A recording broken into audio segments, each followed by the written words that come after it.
Rome Rome भाइयों, system पार देंगे। चला तर मग भावानं स्टार्टिंग पासून स्टार्ट करूया आणि तुम्हाला सांगतो सुपारीचा विषय काय आणि कोणाची सुपारी आहे. सुपारी कोणाची फोडली आता ते तर मी तुम्हाला शेवटला सांगणार आहे. आमच्या घरातली तर काय लय खुश होती, त्यांची खुशी काय गगनात मावून झालती. घरातल्या खुशींचं सोडा इकडं आमच्या काकाची खुशी बघा, कारण की गाडीत बसून येणं म्हणत होतं, सुट्टी देत नव्हतं. इच्छाच नाही हो, एनर्जी आहे शेवटी हो.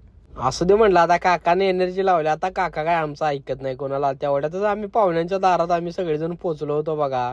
इथं आल्यावरती जरा काळजात धुडधुड करत होतं. असू दे म्हणलं, इथं पोहोचल्यावर तर अशी बांधावर गाडी चढवली, पलीकडे डायरेक्ट उतरवली. गाड्या बिड्या लावल्या ना आम्ही सगळेजण निघाल्याकडे माणसात बसायला. मग इथे येऊन बघितलं तर सगळी माणसं पण सगळे आली होती. इथल्या सगळ्यांच्या गप्पा बिप्पा उरकूस तर का नाही ना, माझी मम्मी आणि मावशा बघा नवरी मुलगीला तयार करून घेऊन आली होती तिकडनं. त्याने आल्यानंतर नाही ना इथल्या आजोबानं सांगायला चालू केलं होतं बघा, इथले प्रोसेस काय काय आणि कसं कसं करायचं. मग ह्यांना सगळं सांगितल्यावर ह्यांनी केलं होतं बघा. ते आजोबा जसं जसं सांगतील तसं आमचं मामा तसं तसं करत होतं बघा. हळद कुंकू तांदूळ बिंदूळ टाकत होतं त्याच्यावरती.